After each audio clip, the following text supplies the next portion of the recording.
ओम नमो भगवते वासुदेवाय।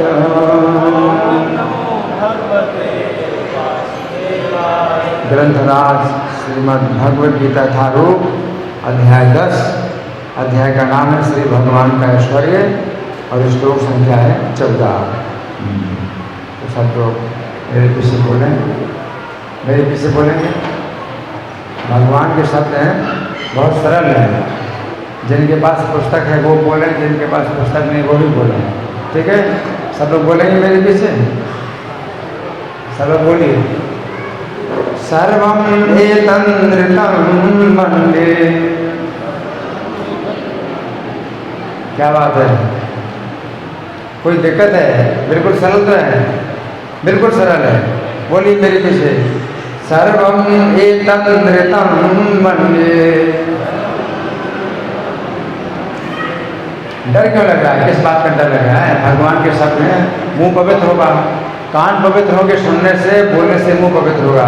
सब लोग बोलिए जोर से। सर्वम एतन्नृतं वन्दे।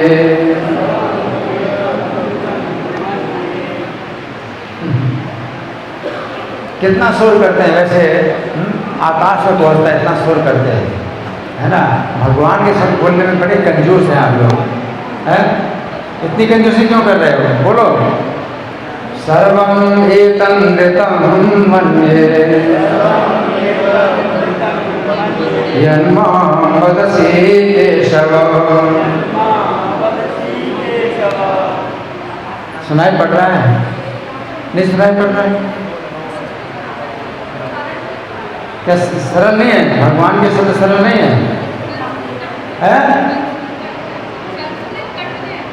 कठिन है? कहाँ कठिन है? सर्वम एतन्नृतं वन्दे। समझ में नहीं आता तो कोई बात नहीं, बोलो। सरल है, समझने में ना आए अलग बात है, लेकिन इतने पवित्र है कि समझ में ना आए तो भी बोलने से आपका मुंह पवित्र होगा, सुनने से कान पवित्र होंगे। अपना मुंह पवित्र करना है कि नहीं? अपना मुंह पवित्र करना है तो बोलो। समझ में नहीं आता तो कोई दिक्कत नहीं है, समझ में तो हमें भी नहीं आता, समझ में किसी को नहीं आता, लेकिन भगवान के शब्द इतने पवित्र हैं, समझ में ना आए तो भी आप बोलते हैं तो क्या होता है? पवित्र होते हैं। इस बात की चिंता मत करिए, समझ में नहीं आता, आपको दोहराना है। भगवान के मुंह से निकले शब्द हैं, दोहराने से पवित्र करते हैं, बहुत पवित्र हैं। समझ में आता है, समझ में नहीं आता, इसकी कोई बात नहीं है। यहाँ की विधि यही है कि समझाया बाद में जाता है, पहले बुलवाया जाता है। ना मैं समझता हूँ ना आप समझते हैं, लेकिन भगवान के शब्द हैं, इतना तो समझो। भगवान के मुंह से निकले हैं शब्द, ठीक है। अब कंजूसी मत करिए, जोर से बोलिए। सर्वम एतन्नृतं वन्दे यन्मां वदसि केशव। नहीं ते भगवन् व्यक्ति विदुर्देवान् दानवान्। सर्वम् एतन्नृतं वन्दे यन्मां वदसि केशव। नहीं ते भगवन् व्यक्ति विदुर्देवान् दानवान्। देखो, तरीका यही होता है, आपको समझने की जरूरत नहीं है, जितना समझाएं उतना समझो, जितना समझ में आए समझो, ना समझ में आए कोई बात नहीं है, लेकिन दोहराने से बड़ी शक्ति है। आपके कान पवित्र होंगे, आपका मन पवित्र होगा, आपका मुंह पवित्र होगा। ये भगवत गीता है, इसमें इतनी शक्ति है, बहुत शक्ति है इसमें, ठीक है ना। तो फिर से बोलिए। सर्वम एतन्नृतं वन्दे यन्मां वदसि केशव। नहीं ते भगवन् व्यक्ति विदुर्देवान दानवा सर्वं एतन्नृतं मन्ये यन्मां वदसि केशव नहि ते भगवन् व्यक्ति विदुर्देवान दानवा। धन्यवाद। अब मेरे पीछे शब्दार्थ बोलिए, ठीक है? ऐसी दोहराइए मेरे पीछे, समझ में आए ना समझ में आए इसकी कोई चिंता नहीं है, शुद्ध होंगे आप, ठीक है? सर्वम सब एतत् इस ऋतम सत्य को मन्ये स्वीकार करता हूँ यद जो मां मुझको वदसी कहते हो केशव हे कृष्ण न कभी नहीं ही निश्चय ही के आपके भगवान हे भगवान व्यक्ति स्वरूप को विदुः जान सकते हैं देवाः देवतागण ना तो दानवाः असुरगण। ठीक है, यहाँ सब कुछ दोहराना ही होता है, ठीक है? अब सब शब्दार्थ हो गया, आप अनुवाद दोहराइए मेरे पीछे। हे कृष्ण आपने मुझसे जो कुछ कहा है उसे मैं पूर्णतया सत्य मानता हूँ। हे प्रभु ना तो देवतागण ना असुरगण ही आपके स्वरूप को समझ सकते हैं। तो ये जो है श्लोक हो गया, शब्दार्थ हो गया, अनुवाद हो गया। अब तात्पर्य हम पढ़ेंगे, उसके पहले हम मंगलाचरण पाठ करेंगे। तो जिनके पास पुस्तक है भूमिका में पहला पेज निकालिए, और जिनके पास पुस्तक नहीं है तो मेरे साथ साथ बोलने की कोशिश करिए। हाँ, जोड़ दिए सब लोग। ओम ज्ञानतिमिरान्धस्य ज्ञानाञ्जनशलाकया चक्षुरुन्मीलितं येन तस्मै श्रीगुरवे नमः। श्रीचैतन्यमनोभीष्टं स्थापितं येन भूतले स्वयं रूपः कदा मह्यं ददाति स्वपदान्तिकं।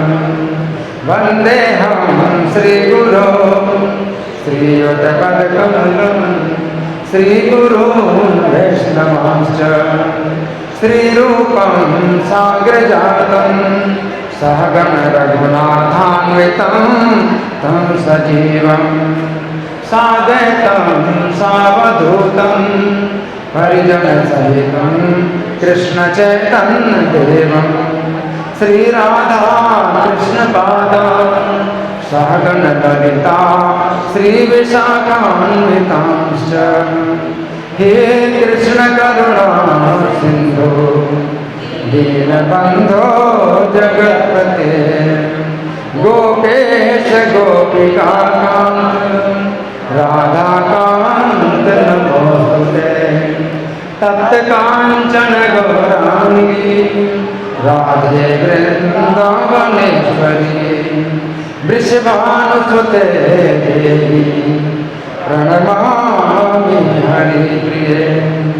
वाञ्छाकल्पतरुभ्यश्च कृपा सिन्धुभ्यैव च पतितानां पावनेभ्यो वैष्णवेभ्यो नमो नमः। जय श्री कृष्ण चैतन्य प्रभो नित्यानंद श्री अद्वैत गदाधर श्रीवासादि गौर भक्तवृंद। हरे कृष्णा कृष्ण कृष्ण हरे हरे राम राम राम हरे हरे। नमो विष्णुमालाय कृष्णप्रेष्ठाय भूतले श्रीमते भक्तिवेदान्त स्वामिनिति नामिने नमस्ते सरस्वती गौरवाणी प्रचारिणे निर्विशेष शून्यवादी पाश्चात्यदेशतारिणे। अब श्लोक फिर से निकाल रहे हैं। इस श्लोक में भगवान कह रहे हैं, भगवान नहीं कह रहे हैं, अर्जुन कह रहे हैं। कौन कह रहे हैं? अर्जुन कह रहे हैं। कौन कह रहे हैं? अर्जुन कह रहे हैं। किससे कह रहे हैं? श्री कृष्ण भगवान से कह रहे हैं। अर्जुन श्री कृष्ण भगवान से कह रहे हैं। क्या कह रहे हैं? सर्वम एतद् ऋतं मन्ये, ये सब कुछ मैं सत्य मानता हूँ, ये सब कुछ मैं सत्य मानता हूँ। यन मां वदसि केशव, हे केशव जो कुछ आप मुझसे बताते हैं वो मैं सब सत्य मानता हूँ। तो ये योग्यता होनी चाहिए, ज्ञान प्राप्त करने की ये योग्यता होनी चाहिए कि भगवान जो कुछ कहते हैं उसको हम सत्य मानें। ये श्रद्धा है, भक्ति में ये श्रद्धा कहलाती है ना। लेकिन जिसके अंदर श्रद्धा नहीं है तो वो ज्ञान नहीं प्राप्त कर सकता। जिसके अंदर श्रद्धा नहीं है, मैं कैसे मानूं कि आप सच बोल रहे हैं, है ना? मैं तो नहीं मानता है? क्या सबूत है, क्या प्रमाण है? मैं नहीं मानता। तो इस प्रकार से आप परम सत्य को नहीं जान सकते। आपके अंदर श्रद्धा होनी चाहिए। और देखो, श्रद्धा दैनिक जीवन में आवश्यक है। जैसे आप सड़क में चल रहे हैं और आपको जो है रास्ता पता नहीं है, आप किसी से पूछते हैं, वो बताता है तो आपको मानना पड़ता है। अगर आप मैं कैसे मानूं कि आप सच कह रहे हैं, तो उसी समय बहस हो जाएगी बिना मतलब की। आप नहीं जानते हैं, कोई कुछ बता रहा है तो हो सकता है कि सही हो, है ना? आप तो जानते नहीं ना, कोई कुछ बता रहा है ना। और फिर दूसरी बात है, कोई प्रामाणिक हो, जैसे श्री कृष्ण है, तो श्री कृष्ण जो है परम सत्य हैं, परम सत्य हैं और परम परमेश्वर हैं, पूर्ण परमेश्वर हैं। इस बात को जो है वेद व्यास ने भी बोला, जितने ऋषि मुनि सब बोलते हैं। इतने तपस्वी ऋषि मुनि जिनके पास तपस्या की बड़ी शक्ति है, वो जब कृष्ण के विषय में बोलते हैं कि श्री कृष्ण ही परम सत्य हैं, तो फिर श्री कृष्ण के विषय में अगर हम ना माने, श्री कृष्ण जो कहते हैं अगर हम ना माने, तो इससे बड़ा मूर्ख कोई नहीं हो सकता। सबसे बड़ा मूर्ख सामान्य व्यक्ति में तो क्या है कि सड़क में चलते हुए आप किसी से पूछते हैं, वो गलत रास्ता बता सकता है।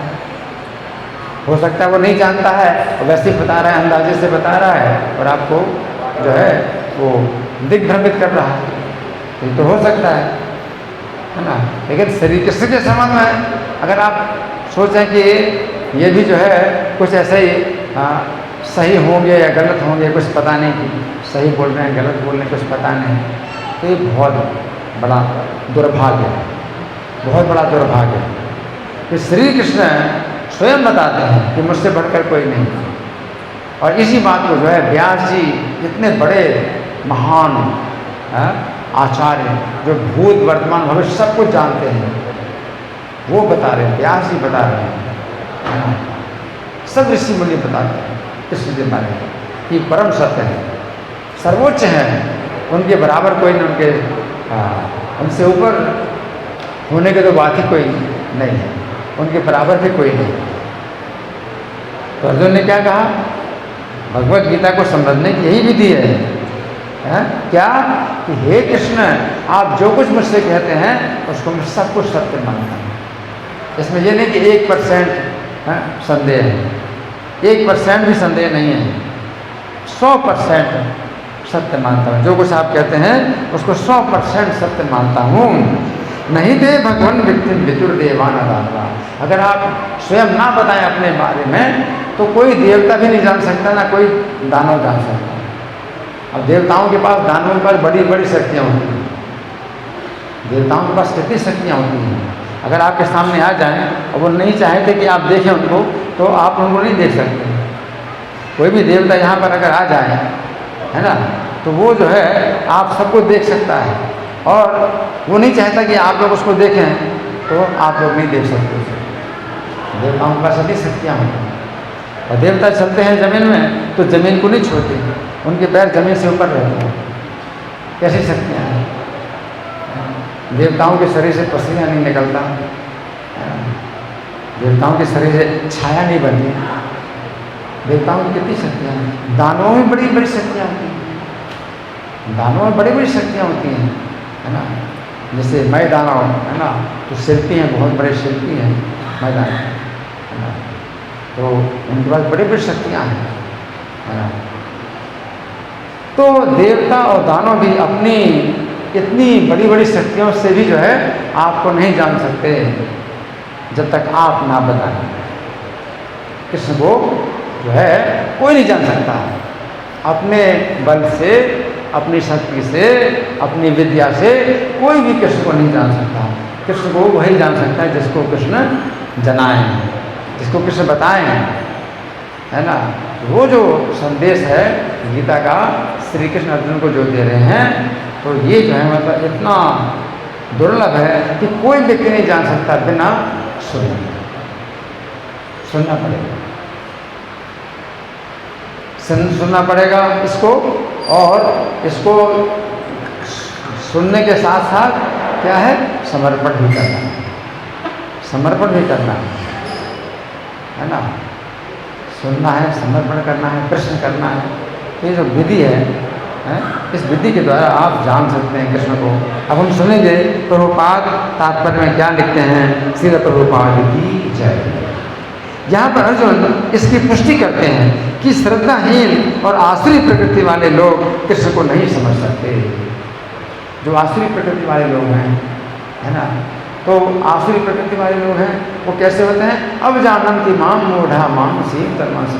उन्होंने जो है एक गलत, उन्होंने जिद पकड़ी है कि कृष्ण एक मनुष्य है। उन्होंने अपना एक दुराग्रह है, एक उनका, इसको कहते हैं जिद, हठ, अपने हठ उन्होंने बना लिया है कि कृष्ण जो है एक मनुष्य है और कृष्ण हमारी तरह मनुष्य है, कोई खास बात नहीं है। तो इस प्रकार से जो है एक जिद जो बनाई जाती है कृष्ण के बारे में कि कृष्ण भगवान नहीं हो सकते। जैसे दुर्योधन को कितना समझाया, व्यास जी ने समझाया, धृतराष्ट्र ने समझाया, भीष्म देव ने समझाया, लेकिन अपनी जिद पकड़े कृष्ण को मैं बंदी बना सकता हूँ। उसके दिमाग में ये विचार जो है फिर भी नहीं निकल रहा कि कृष्ण को मैं बंदी बना सकता हूँ। कृष्ण को बंदी बना सकते, कृष्ण को तुम देख भी नहीं सकते। अगर वो ना चाहें तो कृष्ण को तुम देख भी नहीं सकते, और कृष्ण को छूने की बात तो बहुत दूर है, देख नहीं सकते, बंदी क्या बना। उसने अपनी जिद आसुरी भावना है। तो आसुरी भाव जो लोगों का होता है, तो उसमें क्या होता है कि वे कृष्ण को समझ नहीं सकते, क्योंकि समझना नहीं चाहते, कृष्ण को समझना नहीं चाहते। अपना जो है एक हठ उन्होंने पकड़ा हुआ है कि मैं कृष्ण को भगवान नहीं मानना चाहता। अगर कृष्ण भगवान है तो भी मैं उनको नहीं मानता, नहीं मानना चाहिए। तो यहाँ प्रभुपाद लिखते हैं कि आसुरी प्रकृति वाले, श्रद्धाहीन आसुरी प्रकृति वाले लोग कृष्ण को नहीं समझ सकते। आगे जब देवतागण तक उन्हें नहीं समझ पाते तो आधुनिक जगत के तथाकथित विद्वानों का क्या कहना है। देवता लोग नहीं समझ पाते। जैसे देवताओं के राजा इंद्र है ना, तो इंद्र भी जो है क्या हो गए, भ्रांत हो गए। अरे मेरी पूजा बंद करा दी है, एक बालक कृष्ण के कहने से ब्रजवासियों ने मेरी पूजा बंद कर दी, है ना। अब मैं इन ब्रजवासियों को दिखाता हूँ कि मैं क्या हूँ, और मेघों को आज्ञा दी कि पूरे ब्रज को बहा दो, ऐसी वर्षा करो कि पूरा ब्रज जो है बह जाए पानी। तो इंद्र के फिर जब भगवान ने गोवर्धन पर्वत धारण किया और पूरे ब्रज की रक्षा हो गई, तो फिर इंद्र जो है क्षमा मांगने आए। तो फिर भी देवता नहीं समझ पाते, लेकिन फिर जब उनको संकट आता है तो समझते हैं और समर्पण करते हैं। असुर जो है फिर भी अपने जिद में पड़े रहते हैं कि नहीं माने। जैसे रावण था, है ना, तो श्री राम के द्वारा जो है उसके सब असुर मारे जाते हैं, राक्षस जितने राक्षस हैं, मंत्री हैं और भाई हैं और पुत्र हैं, सब मारे जाते हैं। तो भी अपनी जिद पकड़े हुए हैं कि मैं राम को मार सकता हूँ और सीता को भोग सकता हूँ। मरते मरते तक उसने अपनी जिद को नहीं छोड़ा, अपना अज्ञान नहीं छोड़ा, है ना। तो असुर भी नहीं समझ पाते हैं भगवान को और देवता भी नहीं समझ पाते हैं। फिर भी अंतर है कि देवता लोग जो है जैसे ही उनके प्रयास में असफलता मिलती है तो वो समर्पण कर लेते हैं।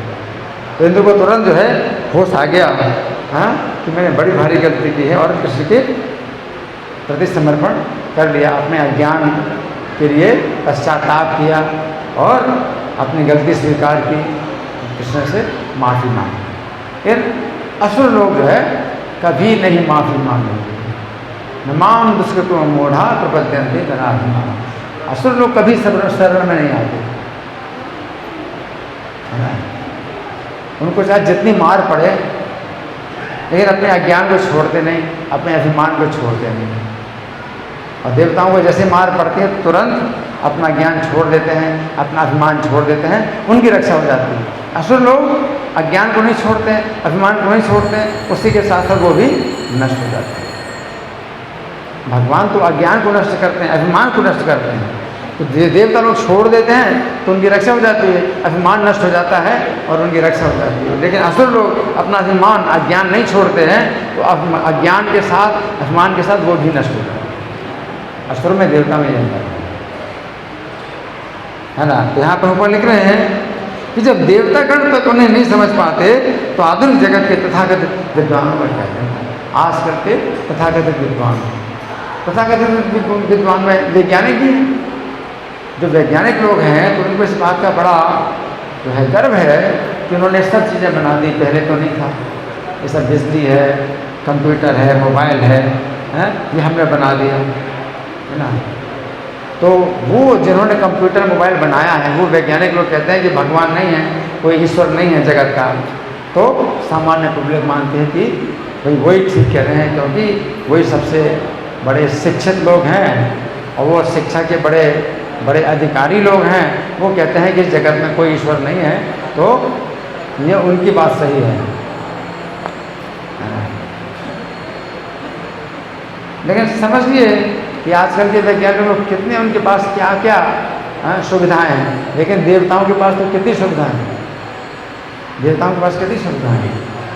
जैसे यहाँ पर जो है पंखा है, बिजली है और पंखा है, बिजली है, कूलर है, एसी है, सब कुछ है। लेकिन वहाँ स्वर्ग में क्या है, गर्मी होती नहीं, गर्मी होती नहीं, ठंडी होती नहीं, हमेशा बसंत ऋतु बनी रहती है। तो वहाँ ज़रूरत ही नहीं है पंखा, एसी, कूलर की ज़रूरत ही नहीं है। जैसे यहाँ पर अंधकार रहता है ना, ये सब बिजली प्रकाश दिला है। वहाँ देवताओं के पास जो है ऐसे ऐसे आभूषण होते हैं कि उनसे ही प्रकाश पैदा होता है, कोई ज़रूरत ही नहीं है, बिजली की ज़रूरत नहीं है। उनके पास ऐसे आभूषण हैं कि अपने शरीर से भी प्रकाश पैदा कर लेते हैं। देवता लोग अपने शरीर से भी प्रकाश पैदा कर लेते हैं। तो वैज्ञानिकों की तुलना में देवता लोग कितने ऊंचे हैं। जब वे नहीं समझ सकते तो प्रभुपाद कहते हैं कि ये आजकल के तथाकथित विद्वान, चाहे वैज्ञानिक कहो, चाहे उनको नेता कहो, कोई भी कहो, वो क्या समझेंगे। तो यहाँ प्रभुपाद लिख रहे हैं, भगवत कृपा से अर्जुन समझ गए, भगवान की कृपा से अर्जुन समझ गए कि परम सत्य श्री कृष्ण है। अर्जुन समझ गए क्या, कि परम सत्य श्री कृष्ण है और वे संपूर्ण हैं, वे संपूर्ण है, संपूर्ण है, श्री कृष्ण संपूर्ण है। इसका मतलब क्या, कि कृष्ण को अगर आपने प्रसन्न कर लिया तो आपका सब कार्य पूरा हो गया, आपका सब कार्य पूरा हो गया, आपके जीवन का सब कार्य पूरा हो गया, कुछ भी कार्य बाकी नहीं रहा, केवल कृष्ण को प्रसन्न कर लीजिए। जैसे वृक्ष जड़ में अगर सिंचन करते हैं तो पूरे वृक्ष में सिंचन हो जाता है। आपको सिंचन करने की जरूरत ही नहीं कि पेड़ के ऊपर चढ़ो और उसके पत्ते में पानी दो। चाहे वो जो है पेड़ 50 मीटर ऊंचा हो, आपने जड़ में पानी डाला तो 50 मीटर तक पेड़ के सब हिस्से में पानी जाएगा। इसी प्रकार से कृष्ण की पूजा करने से, कृष्ण को प्रसन्न करने से सब पूरी सृष्टि की पूजा हो जाती है, कुछ भी आपका कार्य बाकी नहीं रहता, है ना। यहाँ प्रभुपाद लिख रहे हैं कि कृष्ण संपूर्ण है, अतः हमें अर्जुन के पथ का अनुसरण करना चाहिए। अर्जुन के पथ का अनुसरण करना चाहिए क्या कि कृष्ण कहते हैं कि मेरे में मन लगाओ, मेरे भक्त बनो, मेरी पूजा करो, मुझे नमस्कार करो, इसमें हमारा कार्य पूरा हो जाता है, हमारे सब कार्य पूरे हो जाते हैं। कृष्ण का स्मरण करते हैं और कृष्ण के भक्त बनते हैं और कृष्ण की पूजा करते हैं और कृष्ण को नमस्कार करते हैं, है ना। यहाँ प्रभुपाद लिखते हैं उन्हें भगवत गीता का प्रमाण प्राप्त था, जैसा कि भगवत गीता के 4th अध्याय में कहा गया है। भगवत गीता के समझने की गुरु परंपरा का ह्रास हो चुका था। 4th अध्याय में भगवान ने बताया है ना कि सकाले ने माता योग नष्टा परंतप, बहुत समय से ये परंपरा नष्ट हो गई। पहले भगवान ने सूर्यदेव से परंपरा शुरू की और सूर्यदेव ने मनु को ज्ञान दिया, मनु ने इक्ष्वाकु को ज्ञान दिया, इक्ष्वाकु के बाद उनके पुत्र हुए, वो राजा हुए। इस प्रकार से राजर्षियों ने ज्ञान को प्राप्त किया, लेकिन वो राजर्षियों की परंपरा लुप्त हो गई। अब भगवान अर्जुन को ज्ञान दे रहे हैं। तो अतः श्री कृष्ण ने अर्जुन से उसकी पुनः स्थापना की, क्योंकि वे अर्जुन को अपना परम प्रिय सखा और भक्त समझते हैं। तो अर्जुन को ही जो है वो ज्ञान, इतना दिव्य ज्ञान है, भगवान अर्जुन को दे रहे हैं। अतः जैसा कि गीतों में सबकी भूमिका में हमने कहा है, भगवत गीता का ज्ञान परंपरा विधि से प्राप्त करना चाहिए, है ना। ये गीता की भूमिका 40 पेज की है, इसी गीता में 40 पेज की भूमिका है ना। तो उसमें प्रभुपाद ने इस बात पर जोर दिया कि परंपरा की विधि से ही गीता का ज्ञान समझना चाहिए।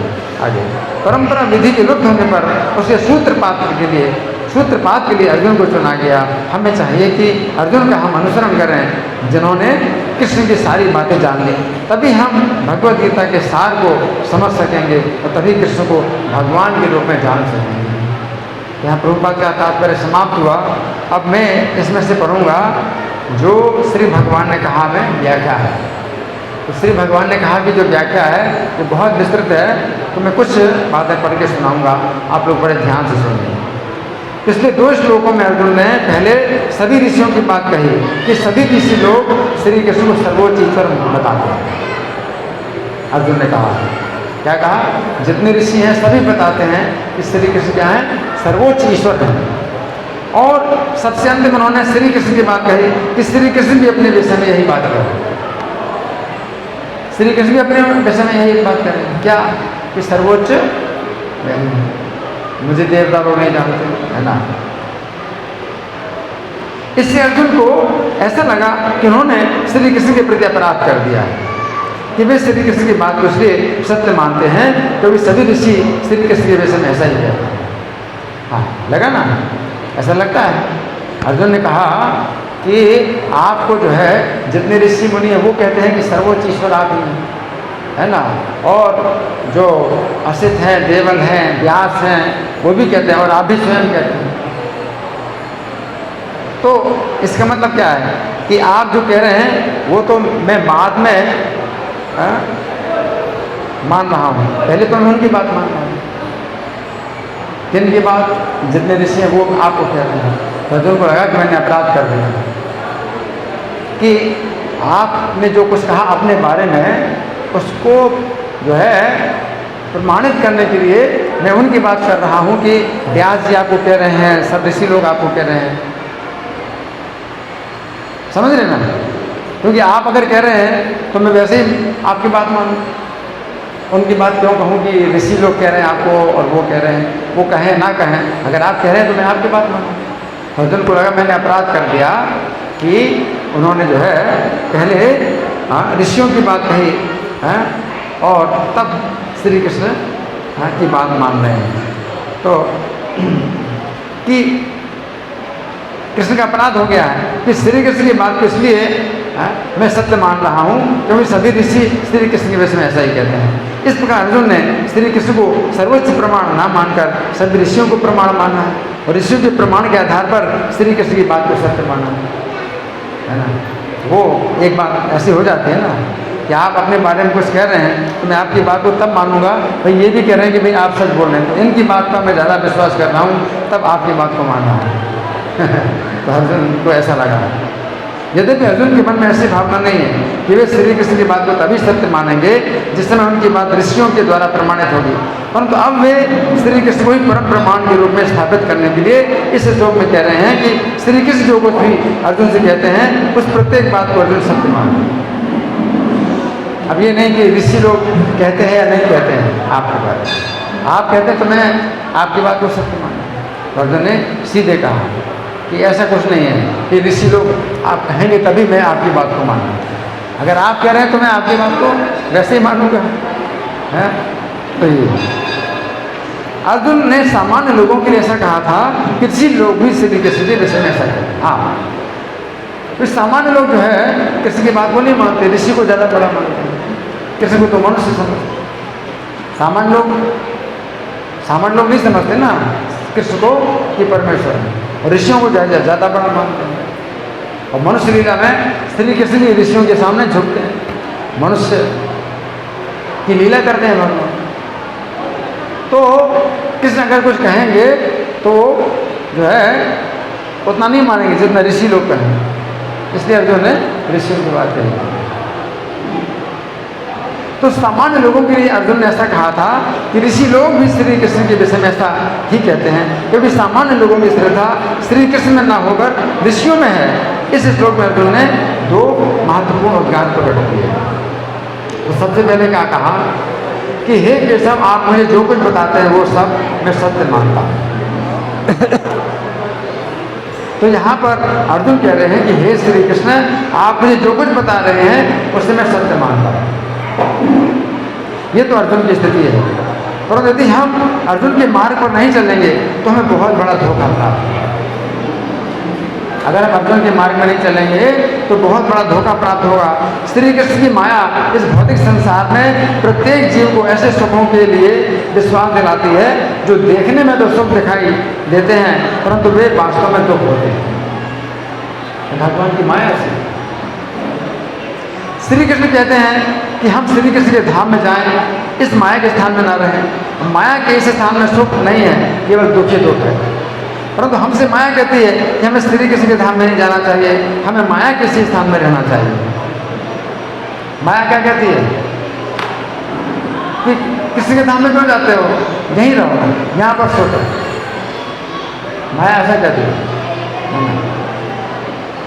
हमें माया किसी स्थान में रहना चाहिए, तो माया के स्थान में सुख ही सुख है। अब ये बात हमारे ऊपर निर्भर है कि हम श्री कृष्ण की बात पर विश्वास करें या माया की बात पर विश्वास करें। आपके दिमाग में माया ये विचार पैदा करती है कि नहीं यहाँ पर सुख है, रहो यहाँ, और खूब दुख देती है माया, और फिर भुला देती है और कहते हैं कि आपको जो है सुख मिलेगा, आप यहीं पर रहो, सुख मिलेगा। और दुख ही देती है और सुख का क्या है, वो आश्वासन देती है। सुख जो है दिखाती है और देती दुख। माया क्या कहती है, सुख है यहाँ पर, यहीं पर रहो, और देती दुख है और कहती है यहाँ पर सुख है। अब हमारे ऊपर निर्भर है कि हम श्री कृष्ण की बात पर विश्वास करें या माया की बात पर विश्वास करें। यदि हम माया की बात पर विश्वास करें तो हमें माया के स्थान में सुख तो अवश्य दिखाई देगा, परंतु जो कुछ प्राप्त होगा वो केवल दुखी होगा। माया की बात को मानोगे तो क्या होगा, आपको सुख जरूर दिखाई देगा यहाँ, लेकिन मिलेगा क्या, दुख ही मिलेगा। जो कुछ मिलेगा वो दुखी होगा। हमें एक जन्म से नहीं बल्कि अनेक जन्मों से यही बात हम कहते आए हैं कि हे माया देवी, आप मुझसे जो कुछ कहती हैं उसे ही मैं सत्य मानता हूँ। जन्म जन्म से हम क्या बोलते हैं माया से कि माया देवी आप जो कहती हैं वो मैं सत्य मानता हूँ। और माया देवी क्या करती है, हमको धोखा दे रहे, और हम माया से कहते हैं हाँ माया देवी आप जो कहते हैं वो सही है। इस प्रकार माया देवी पर विश्वास करके हमने सुखी के स्थान पर केवल दुखी प्राप्त की। अब हमें यहाँ पर हमें अर्जुन से शिक्षा प्राप्त हो रही है कि हमें अब अपने विश्वास की दिशा बदलनी है। क्या करना है? विश्वास की दिशा बदलनी है। ऐसा नहीं कि अब विश्वास करें ही नहीं, विश्वास की दिशा बदलनी है। हमें अपना विश्वास माया से हटाकर श्री कृष्ण पर स्थापित करना है। विश्वास को बदलना है, माया से हटा करके श्री कृष्ण में विश्वास करना है। अब हमें माया की से ऐसी बातें कहने के बजाय श्री कृष्ण से यही बात कहनी है कि हे श्री कृष्ण, आप जो कुछ भी गीता में अर्जुन से कह रहे हैं उसे ही मैं सत्य मानता हूँ। तो यहाँ पर अर्जुन श्री कृष्ण कह रहे हैं कि हे श्री कृष्ण, आप मुझसे जो कुछ कह रहे हैं उसे मैं पूरी तरह से सत्य मानता हूँ। श्री कृष्ण गीता 9:33 में कहा कि हे अर्जुन, इस अनित्य और दुखों के स्थान वाले जगत में आकर तुम मेरा भजन करो। इसने कहा अनित्यम सुखम लोकम एवं प्राप्त भजस्वम। क्या इस अनित्य जगत में और दुखों के जगत में क्या करो? मेरा भजन करो, कृष्ण ने कहा। तो अर्जुन को श्री कृष्ण पर विश्वास है कि ये जगत अनित्य है, अतः हमें श्री कृष्ण का भजन करना चाहिए।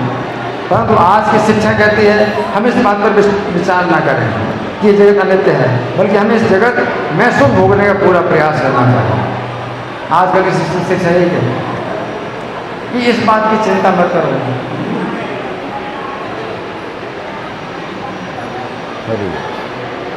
इस बात की चिंता मत करो। आज की शिक्षा क्या कहती है? इस बात की चिंता ना करो कि मरना है, क्या करो? सुख भोगो, है ना। श्री कृष्ण कहते हैं ये जगत सुख रहित है, यहाँ पर सुख नहीं है। परंतु आज की शिक्षा कहती है ये जगत सुखों से भरा है। आज की शिक्षा क्या कहती है? ये जगत सुखों से भरा है।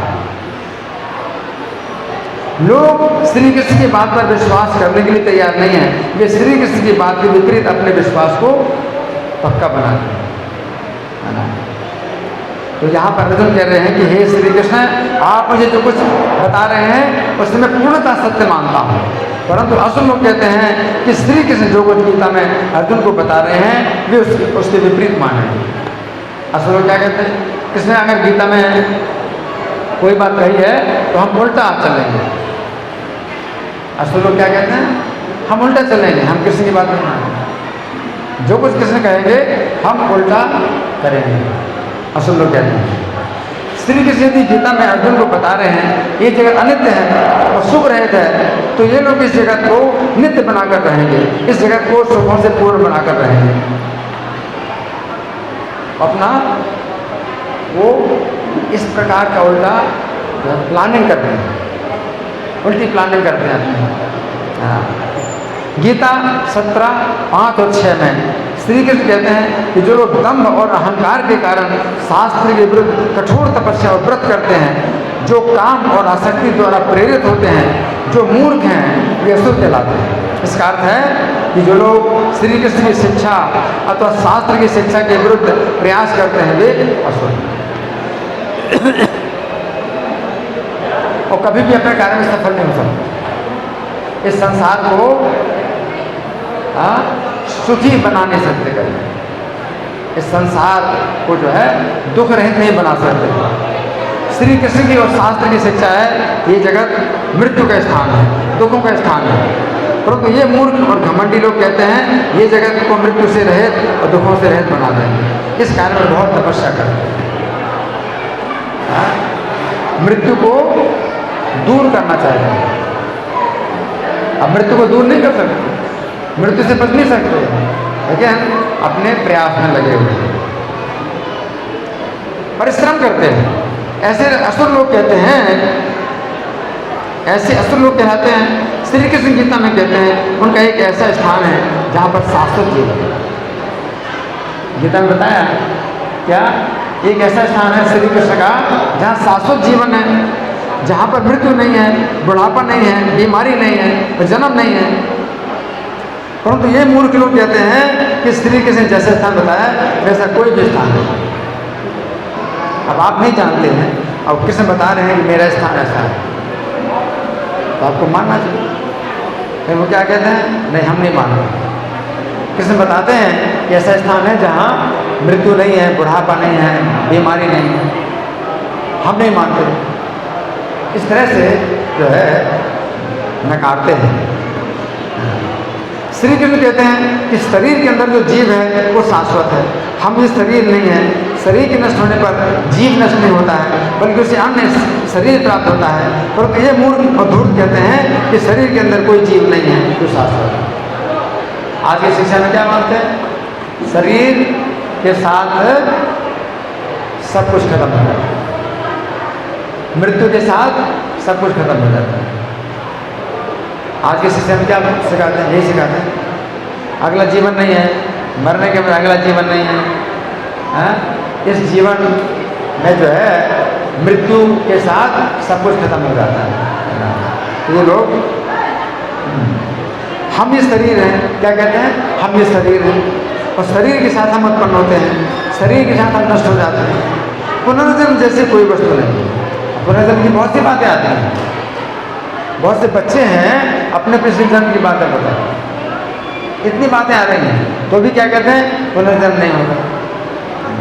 असुर लोग हैं।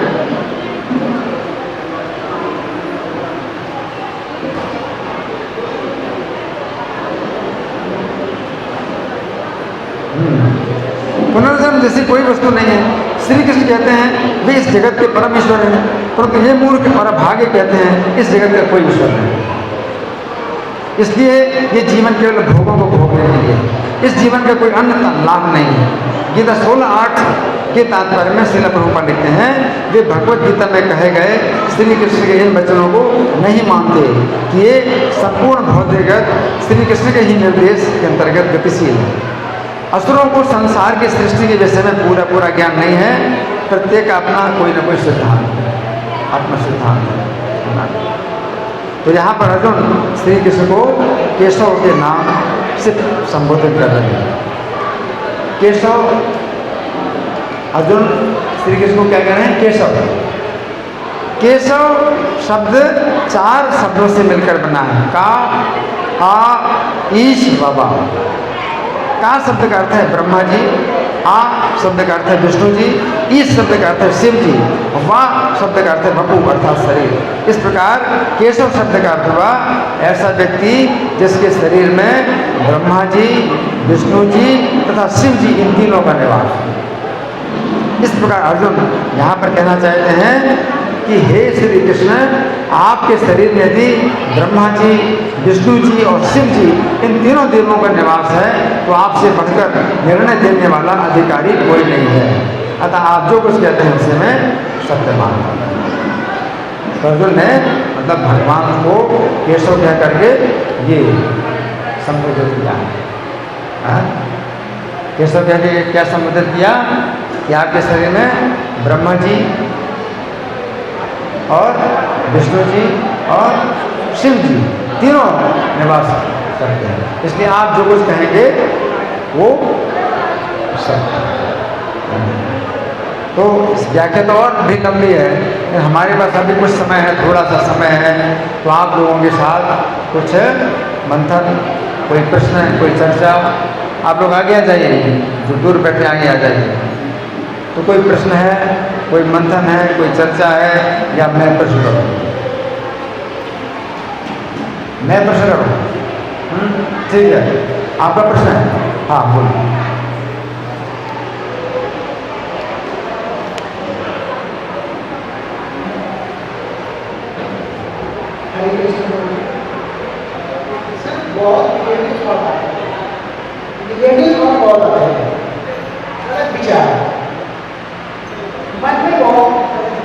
हाँ, इनका प्रश्न है कि मन में बहुत गलत विचार आते हैं।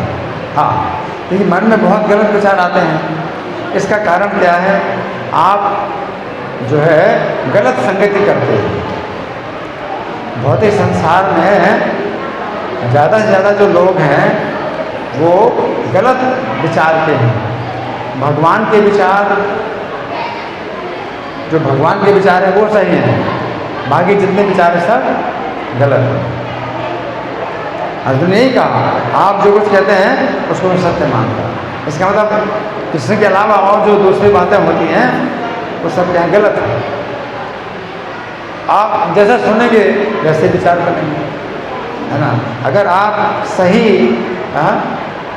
जो है संदेश सुनेंगे तो आपके अंदर सही विचार आएंगे। इसके लिए आपको क्या करना चाहिए? सुनना चाहिए, ठीक है ना। हरे कृष्ण मंत्र का जाप करो, जैसे गलत विचार आए हरे कृष्ण मंत्र का जाप करो। कुछ भक्त तो ऐसा भी कहते हैं कि जोर जोर से फिर हरे कृष्णा बोलो, क्योंकि आपका दिमाग जो है क्या है कि गलत विचार दे रहा है।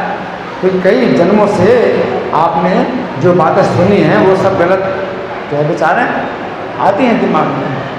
तो गलत विचार बहुत अगर आते हैं आपके दिमाग में तो फिर कैसे करोगे? जोर से बोलो हरे कृष्णा कृष्णा कृष्णा हरे हरे, हरे राम राम राम हरे। इसको सुनना और ये पुस्तक में ये पढ़ना, और जो प्रवचन है वो प्रवचन में आप सुन सकते हो। अभी तो टेक्नोलॉजी में इतना फ़ायदा है कि जैसे मेरा प्रवचन अभी हो रहा है तो एक चैनल में जा रहा है, तो आप अगर मेरी चैनल में जाओगे तो आप 24 घंटे सुन सकते हो। आप कान में ईयरफोन लगा लो तो आपके कान में मेरी आवाज़ जाती रहेगी। तो उससे क्या होगा? आपका मन शुद्ध होगा, आपके कान शुद्ध होंगे, तो फिर आपके विचार शुद्ध होंगे, है ना। अगर आप गलत बातें सुनते हैं तो आपके दिमाग में गलत विचार बनते हैं। अब आप जो है अगर शुद्ध बातें सुनेंगे तो आपके दिमाग में शुद्ध बातें, शुद्ध विचार है, ठीक है ना। तो इसलिए क्या है कि फिर भी गलत विचार आते हैं, फिर भी गलत विचार आते हैं, लेकिन आपको करना क्या है? आपको करना वही है जो आपको शास्त्र हैं, साधु आचार्य बताते हैं, उसके साथ होता है। आपके दिमाग में अगर गलत विचार आ भी रहे हैं, जैसे मान लीजिए कि कोई आपको बोलता है कि चलो क्लब में चलो, और आप यहाँ मंदिर में आ रहे हैं, तो वो लोग हैं आपके ऊपर इतना भी प्रेशर डालते हैं कि तुम मंदिर जा रहे हो तो ये सब जो है पिछड़ापन है, पिछड़ापन है, क्लब में जाओ। ये क्लब में जो जा रहे हैं वो आगे बढ़ रहे हैं, और ये तो पिछड़े लोग हैं जो मंदिर में जा रहे हैं। आपके दिमाग में वो आएगा विचार, लेकिन तो भी आपकी बुद्धि, अपनी बुद्धि से आप विचार करो कि जो शास्त्र हैं वो बताते हैं, साधु बताते हैं, आचार्य बताते हैं, मुझे वैसे ही चलना है। तो गलत विचार भी आए आपके मन में तो भी आप जो है अपनी एक जिद बना लो कि नहीं, मुझको क्या करना है, इसी दिशा में चलना है।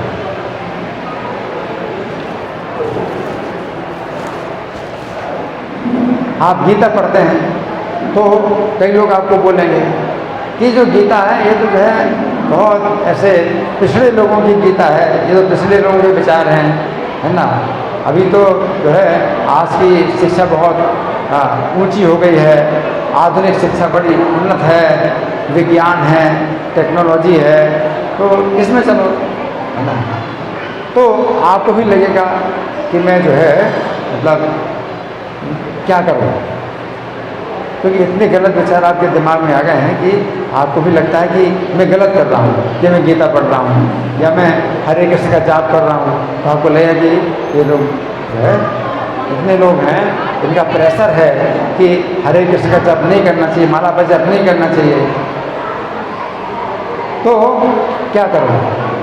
लेकिन उस समय क्या होता है, अपना एक जो है जिद बना लो, अपनी जिद बना लो कि चाहे मैं जितना भी गलत हूँ अब मुझे इसी रास्ते में चलना है। अगर मैं गलत ही हूँ तो मैं गलत काम कर रहा हूँ, ठीक, मैं गलत हूँ तो मैं गलत ही काम कर रहा हूँ, मैं करूँगा, यही करूँगा। तो अब आपके दिमाग में अगर उत्तर नहीं आता, आपकी बुद्धि में उत्तर नहीं आता, और उनकी बात सही लग रही है ना, तो भी आपको जो है क्या करना चाहिए, उस समय आपको धैर्य के साथ काम करना चाहिए, या अपनी एक जिद बनानी चाहिए कि मैं अगर गलत हूँ तो मैं गलत काम कर रहा हूँ, तो मैं हरे कृष्ण का जाप करूँगा। फिर हरे कृष्ण के जाप के पक्ष में जब आपको बातें बताई जाएंगी, हरे कृष्ण का जाप हम क्यों करते हैं, अगर जाप नहीं करेंगे तो कितना इसका नुकसान है, तो आपके दिमाग में फिर और वो जो है पक्के विचार आएंगे कि क्यों जप करना चाहिए, और फिर आगे चल करके आप उनको उत्तर भी दे सकेंगे कि तुम अगर जप नहीं करते हो तो अगले जीवन में तुम्हारी क्या गति होगी, और मैं जप कर रहा हूँ अगले जीवन मेरी क्या गति होगी। जिसको समझो, अगर वो कहें अगला जीवन हम नहीं मानते, अगला जीवन हम नहीं मानते, अगर वो कहते अगला जीवन हम नहीं मानते, है ना, तो आपके पास कोई जवाब नहीं होगा, अगला जीवन नहीं मानते। तो जब आप सुनेंगे भक्तों के मुख से अगला जीवन है और पक्का है अगला जीवन है, तो आपके पास में अगले जीवन के पक्ष में भी जो है कितनी बातें आएंगी कि उनको आप जो है उनका आप जो है मुंह बंद कर सकते हैं। अगला जीवन है, अगला जीवन है, पक्का है अगला जीवन है, इसके पक्ष में कई केस मिलते हैं जो बच्चे अपने पिछले जीवन की बातें बताते हैं, है ना। और गीता ने तो भगवान ने बिल्कुल सरल तरीके से बताया अगला जीवन के लिए। दूसरे अध्याय का 13वां श्लोक है, इसमें अगले जीवन के पक्ष में भगवान ने इतना जो है स्पष्ट तर्क दिया है कि कोई जो है फिर मना नहीं कर सकता अगला जीवन। दूसरे अध्याय का 13वां श्लोक है, इतना जो है वो पक्का जो है उत्तर है कि कोई जो है उसको काट नहीं सकता, अगला जीवन होता है पक्का है। और आप नहीं मानते हो तो उससे कोई फर्क नहीं पड़ता, आपको अगला जीवन मिलेगा, और चाहे भूत प्रेत बनोगे अगले जीवन में दुर्गति होगी, या वृक्ष बनोगे अगले जीवन में वो भी दुर्गति है, कीड़े बनोगे पक्षी बनोगे वो भी दुर्गति है, दुर्गति ही होगी।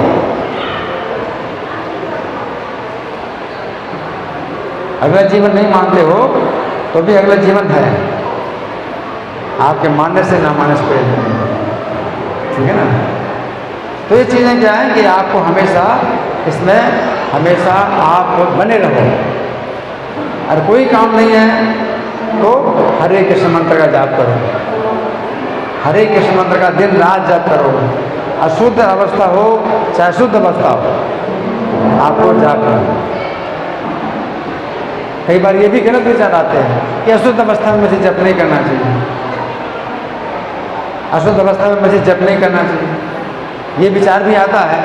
तो आप सोचते हैं कि बड़ा अच्छा विचार है, अशुद्ध अवस्था में जप नहीं करना चाहिए, ये भी गलत विचार है। अपवित्र अपवित्र व सर्वावस्था में, तो कलयुग में लोग इतने जो है गिरे हुए हैं कि उनके लिए हर समय नाम का जप, आप माला पर जप ना करो, अशुद्ध अवस्था में माला पर जप ना करो, लेकिन आप तो भी आप मुंह से आप बोलते रहो, ठीक है ना, मुंह से बोलते रहो, धीरे धीरे बोलो, जोर से मत बोलो, ठीक है, फिर भी हमेशा बोलते रहो, ठीक है ना। तो गलत विचारों से बचने के लिए हमेशा क्या करना चाहिए, हरे कृष्णा कृष्णा कृष्णा हरे हरे, हरे राम राम राम, ठीक है। धन्यवाद। ग्रंथराज श्रीमद् भगवद गीता की जय, श्रील प्रभुपाद की जय।